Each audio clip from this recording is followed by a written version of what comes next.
ये देश की वो बेटियां हैं जो सपा सरकार में डायल 112 लॉन्च होने के बाद इनकी नियुक्ति की गई थी। जैसा कि आप जानते हैं कि जब आपका कोई भी मामला, चाहे आपके गांव में, गली में झगड़ा हो जाता है, तो तुरंत आप लोग 100 नंबर पहले डायल करते थे और 100 नंबर डायल करने के बाद पुलिस पहुंचती थी। तो उसके लिए जितनी भी निरंतर रूप से लड़कियां काम करती थी, वो यही बेटियां हैं जो आज आंदोलन कर रही है।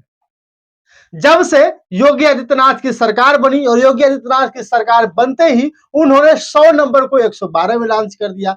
आज 112 वाली जो लड़कियां थी, जो निरंतर प्रयास करती थी कि आपके एक फोन कॉल को रिसीव करती थी, और रिसीव करने के बाद जहां आपके साथ कोई झगड़ा हुआ होता है, कोई पंगा हुआ होता है, वहां पे 112 नंबर गाड़ी को यानी पुलिस को पहुंचाने का काम करती थी बेटियां। आज इको गार्डन लखनऊ में लगातार कई दिनों से धरना दे रही हैं। धरना देने का मतलब सिर्फ इसलिए नहीं था कि वो सिर्फ और सिर्फ किसी काम को लेकर के परेशान है। दरअसल जब से इनकी नियुक्ति हुई लगभग 7 साल हो गए। 7 सालों में इनके सैलरी में कोई इंक्रीमेंट नहीं हुआ। जब इनकी नौकरी लगी थी उस समय इनकी तनख्वाह जो थी 11,000 रुपए थी, और आज भी इनकी तनख्वाह 11,000 रुपए है। इनकी मांग है कि हम बेटियां, हम लड़कियां लगातार मेहनत करती हैं, सुबह से लेकर रात तक काम करती हैं, और 112 नंबर पुलिस जो जाती है आपके यहाँ, हम 112 नंबर को पहुंचाने का काम करते हैं, लेकिन हमारे सैलरी में कोई भी इजाफा नहीं हुआ। लगभग 7 साल से आज भी 11,000 रुपए ही मिल रहा है। हम चाहते हैं कि 18,000 रुपए मिले।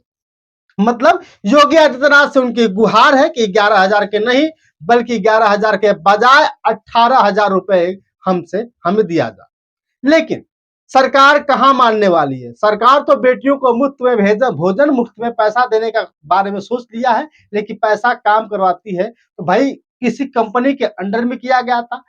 जब लड़कियों का कहना है कि हमारे साथ अभद्र व्यवहार किए जाते हैं, हमें इस तरह से व्यवहार किए जाते हैं, हमें कोई हमारी बात नहीं कोई सुनता है। इतना तक कि उन्होंने ये भी कहा है कि जब पहले वो जब कोई कंपनी चलाती थी तो उसमें हमें 2-2 दिन की छुट्टी भी मिल जाती थी। दरअसल लड़कियां हैं, लड़कियों की छुट्टी की जरूरत है, लेकिन जो दूसरी नई कंपनी आई है उस कंपनी में कहा गया, उस कंपनी के लोगों ने कहा है कि आपको लगातार 30 दिनों तक काम करना होगा, और 30 दिनों तक काम करेंगे इसी तभी आपको तनख्वाह मिलेगी। लड़कियां बार बार असहज महसूस कर रही हैं, और इनके पास जितने भी लोग हाल चाल जानने की कोशिश कर रहे हैं सिर्फ और सिर्फ पुरुष वर्ग के कर्मचारी ही आ रहे हैं। बेटियों का कहना है कि अगर मेरी हाल जानना चाहते हैं तो किसी महिला वर्ग के किसी अधिकारी को भेजा जाए, ताकि हम अपनी सारी बातें कह पाए। सारी बातें हम उनसे नहीं कह पाते हैं, जो हमें असहजता महसूस होती है।